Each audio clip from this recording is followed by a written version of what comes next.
What's up, y'all? Welcome back to another episode of Outside the Clutch. We're here with Brian Carter of bcsballs. Thank you, man. Thank you for coming on. I'm actually pretty excited for this one. Let's dive into who he is. He hasn't really done a lot of podcasts, so unless you go to shows or you reach out to him, I know we talk a lot of crap to each other on the internet. Yeah, but I'm pretty active on social media, Facebook, Instagram, that sort of thing. But I'm a 53-year-old Southern guy that speaks his mind, and you can say something stupid in one of these things, and it not get edited out. And the next thing you know, you're like the mortal enemy of half the community. So we haven't seen that at all lately. Well, I had a guy last night that literally made the comment right after you'd asked him to come over today. He literally made the comment, I almost didn't contact you because I haven't seen you on any podcasts. And it's something I want to branch out and start doing more of and have more conversations with people in the community. I just haven't, and it's time. Just kind of like doing shows. I didn't do shows for the first 4 or 5 years I did this because everything was online. My background's in digital marketing, so I was able to move everything online. But, shows for me, sales are awesome, but it's not about the sales. It's about the people, being able to get to see the people that you've talked to all this time. And I think that's why it's important to do things like this too, Yeah. Let's talk about your bring up. So what got you to who you are today? Like what brought you into reptiles and all that good stuff? As long as I can remember, when I spent a lot of time. I was kind of an unexpected child, so I spent a lot of time with my great parents on the farm. Oh man, yeah, but I really was.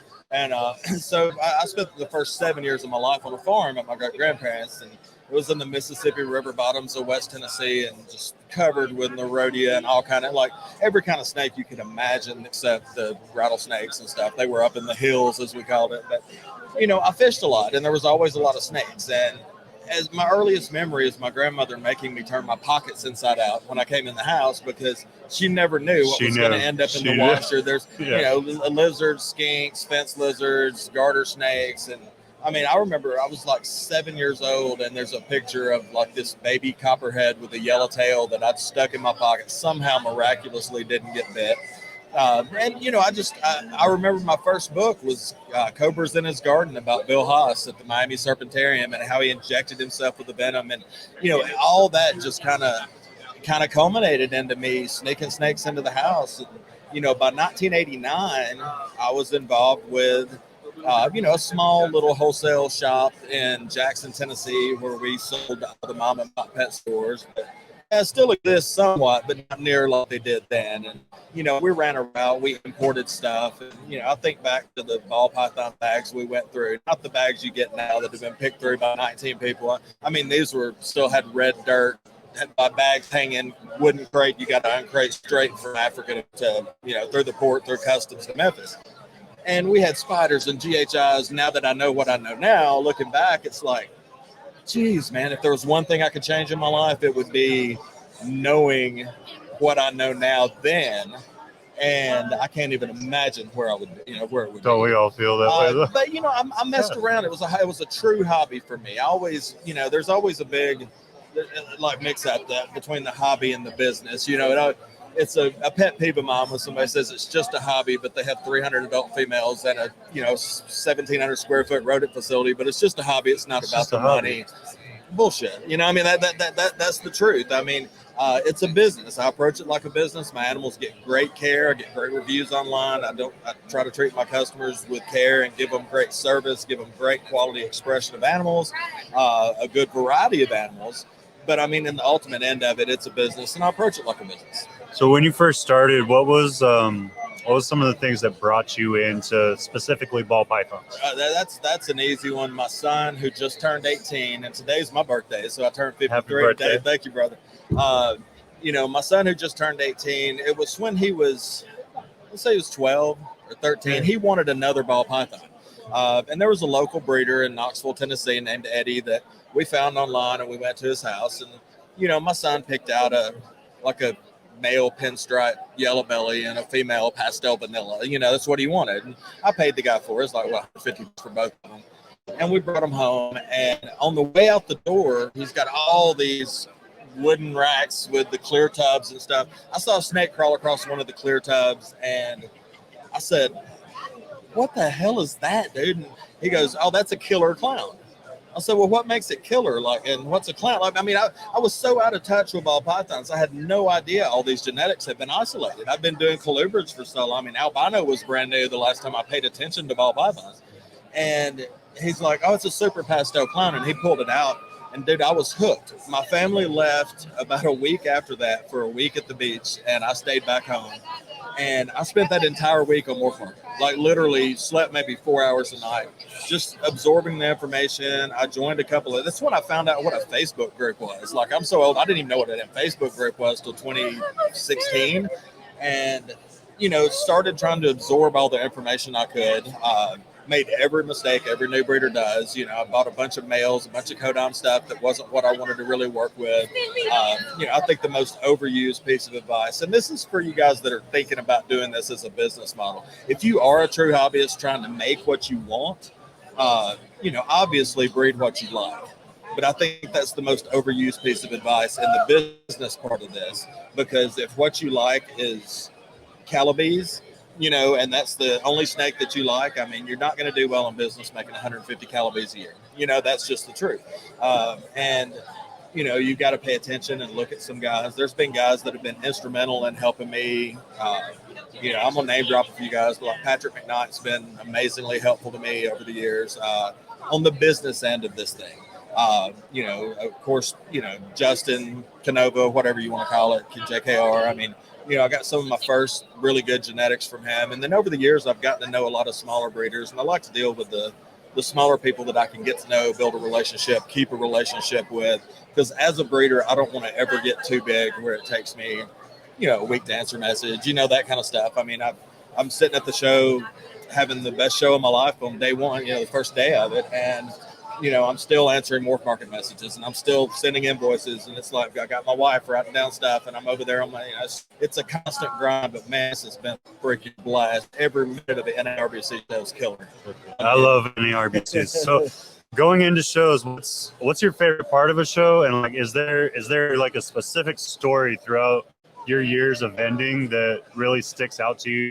Man, honestly, there's not any one particular story. I mean, I think what really surprised me when I transitioned from the local shows that we have around my area to my first show, big show, which was NARBC Arlington last fall. And the fellowship amongst the breeders that are here, like the times we spend in the lobby. And I think I kind of got one for you. From that show, my son was back home with my wife. I came by myself, and I had a female due to lay and eggs due to pip. I've actually got a snake with me I'm going to show you in a minute that hatched while I was here at the last Arlington that my son sent me a picture of, and it's the best snake I've ever hatched, and I wasn't there, and it just – but so we're sitting in the lobby. It's me and Cody Foch. I probably destroyed that, and his wife and some other I can't even remember who all was sitting there. Zach Parpart and some other people. And my son calls. They got back from a band competition. It's like 2 o'clock in the morning. I'm just going to say it. I was hammered. And it was auction night. I mean, if you're at your first auction and you don't get hammered, I don't know what to tell you. But anyway, we put my son on FaceTime and he's like, this snake is laid eggs. What do I do? And I had showed him, like, he pulled like 5 clutches with me before we came here. I showed him what to do. But he wanted to FaceTime me. Well, he didn't know I was in the lobby with all these people watching him. So he throws it on FaceTime. And this is the nastiest female ball python in the room. Like, you know, she's going to take a shot at you if you're spot cleaning. She's going to take a shot at you the minute you open the tub. Feeding days, she's out of the tub before you can even get the feeder in there. And, you know, I'm like, we're going to watch Brody get lit up. That's what's going to happen. And so I get him on FaceTime. The tub is pulled and is laying on the Freedom Breeder rack shelf. And he doesn't have an egg tub together. He doesn't have any of his shit together. It's just the snake, the tub, and a clutch eggs. No. I'm like, you don't even have a holding tub for the female already? And he's like, well, no, I just pulled it out. And I mean, I can see her like, she just slowly, as soon as he moved around, in. Yeah. And then it was like something out of the freaking Matrix, man. And Cody's standing over my shoulder, and all of a sudden, she takes a shot at him, and you see him go back. And the snake, I mean, it just like so narrowly misses its face. And I'm like, dude, grab a tub. You need to get her off. So just tap her on the nose with the tongue. She'll hide her head, unwrap her, put her in the tub. And then everything went great. And, and then I said, hey, have you checked that clutch that was supposed to pit? I don't worry much about clutches. I'm not big into cutting. I'm not an anti-cutter. I don't give a shit what you do with your eggs. But for me, it's more gratifying to watch them pit, get surprised every time one crawls out. So he said, no, I forgot to check it. And he looks in the incubator and is like, there's like babies everywhere in that tub. And it was a 10-egg clutch and, 6-quart tub. That's a lot of babies. And, so all of them had pipped and crawled out. So I was like, okay, do me a favor. Just pull the top off of it. Just shoot me a picture real quick. I just want to kind of see if I can see something. And this was the first snake I saw. Now, the pairing on this for you ball python nuts was a spot nose Russo clown, which is my favorite bell complexing clown, to a chocolate cinnamon het clown. I produced the spot nose Russo clown. The chocolate cinnamon het clown was a Canova snake. But this was the first snake that I saw. I don't know how to show this where you get the best, but this is available on our MORPHMARKET page for now. I've got a guy that's probably going to buy it here in a minute, but it is a cinnamon Russo dark night, which is an allelic combination of chocolate and spot nose, and a visual clown as well. This was the first snake I saw. Not long after that, Justin walked by the table. I told him the pairing, showed him the picture. He said, you don't have to wait till the shed. That's all of it. And I'm like, hell yeah. So I told Brady, just put them back in. They'll be fine till I get home. Okay. And then when I got home, I started unpiling them, and there was a second dark night in the clutch that was just a regular dark night that a good friend of mine, Valentin, Mixmaster Morphs, bought. He actually is picking it up at Tinley, so this will be my first Tinley bending too, so that's going to be an experience. That's huge. That's huge. Yeah, finally got in. It took years, but finally got in. So the difference between colubrids and ball pythons, do you think there's something that stands out majorly, or what would you give as far as like advice for people looking to do? Ball pythons are easier, in my opinion. I think they're a lot easier. It's easier to do a larger number of them. I don't ever want to be the warehouse type mass producer. I'm cool with 50 to 60 clutches a year. That's a lot for a lot of people, but to some of these guys, that's nothing. I want to do mostly the high end clutches, and move that direction. And the main difference between colubrids and ball pythons is with ball pythons, you feed, you clean, you pair. You ultrasound, and when they have follicles, you pair them up. I've got females I start in June. I've got females I start in December. I get eggs 12 months out of the year. With colubrids, the easier part about colubrids is with brumation, you can pretty much plan your season. And if you're in a controlled environment, you can have your summer in the winter, you can have your spring in the fall, and you can plan your life a little bit better breeding colubrids. Especially if you don't have someone to back you up, because I am truly a one-man show. I love my wife, Des, at this show with me. She's watching the table right now. But if she sells a snake, she will open the compartment and be like, you got to get it, because I'm not picking it up. We've been married 22 years, and she is yet to hold a snake. And really? I gave up. Like, I've thrown in the towel on getting her over. It's not going to happen. And that's okay. But she's here. She's having a blast. She's talking to people. She's engaging with people. And she doesn't know a pod from a hypo, but she can keep somebody at the table till I can get back from the bathroom. There you go. That's all it takes.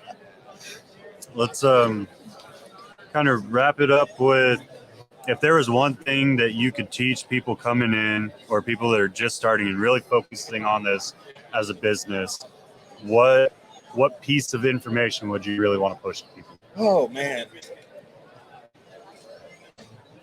Take the time to learn who are the experts and who aren't, because I'm just saying, like, you can get, if you're getting advice from someone, get to know them as a person, not just as a breeder, and know kind of, because one of the mistakes some of the mistakes I made early on just dealt around not looking forward, like thinking about what am I going to get this year. But now the level that you've got to think on when it's a business is, what am I going to get this year that I can use 3 years from now to produce what I'm going to want to produce 6 years from now. And when you start thinking ahead like that, then your projects almost plan themselves. And once your project plan, really every pairing has a reason. Like I don't do any pairings just to make more snakes. Every pairing has a specific outcome. Maybe 1 out of 264, but every pairing has a specific outcome that I would hold back from that clutch. So once you get to that point, the byproduct is what you're selling. And when you get to the point that your byproduct is really nice and is generating the type of revenue that you need to make in order to do this, either full-time or as a retirement gig or, however you want to do it, that's when you kind of started to figure out who you want to be. Who Brian Carter is not who maybe John wants to be, and who John wants to be is not who I've been with, Zach Carpart wants to be, or anybody else. I mean, I don't want to be Justin, I don't want to be Ozzy, I want to be Brian. And one of the reasons I haven't done more on YouTube and social media, other than the fact that I have no damn time, is that I don't really. I mean, I want you to trust me, I want you to like me, I want you to know me, but I want you to like my animals first. I want you to like what I'm producing, like the customer service I provide, and the personalized experience that you get when you do business with bcsballs. And that's what I want out of this. I would encourage anyone that you're buying, ask around, ask people, don't just grab the first snake you see from the first vendor at the show. Ask around, get to know the people that you're buying from, because not everyone doing this has the best intentions. And, that would be the piece of advice I would give anybody, is to do research before you start jumping in and buying a bunch of snakes. And whether you're buying them from me or not, buy them from somebody that you know is going to provide you quality animals. And I don't mean quality in expression or quality in morphs. I mean quality in health, quality in care after the sale, quality in being there to help you when you fall, because you will fall. I will fall. 2020, I lost 40% of my eggs due to incubation problems. And that was the hardest thing I've gone through in this entire thing. I almost threw in the towel. I mean, wow. It was that close. And, I pulled up my bootstraps and said, you know what, I got some great holdbacks out of this year. Not going to make much revenue this year. So let's hold them back and let's see, what the future holds. And then a lot of those snakes bred for me this year. And that's where the Dark Knights came from. That's where all the Confusion Yellow Belly Lavenders came from. That's where all the crazy hypo stuff we have here came from. Check us out on MORPHMARKET, Instagram, Facebook. Engage. If you want to reach out to me, do. I answer messages, whether you bought from me or not. And if you ask me a question, I'm going to tell you what I think, and you're going to get the brutal honesty from me. I'm not going to make up some shit to try and sell you a snake. If I think it's a better decision for you to buy somebody else's snake, and there's somebody I know and I can feel comfortable recommending, I'm going to tell you to buy from them instead of me if it fits for your projects better. Because ultimately, I'm not worried about you buying one snake from me. I want to be the person that you come to the rest of the time that you do this, either for advice or for something for one of your projects. And even if it's just a bullshit, I enjoy it. So reach out. Well, thank you for taking the time to put a little bull and poo together. Absolutely, man. Thank you, John. I appreciate you, buddy. Thank you.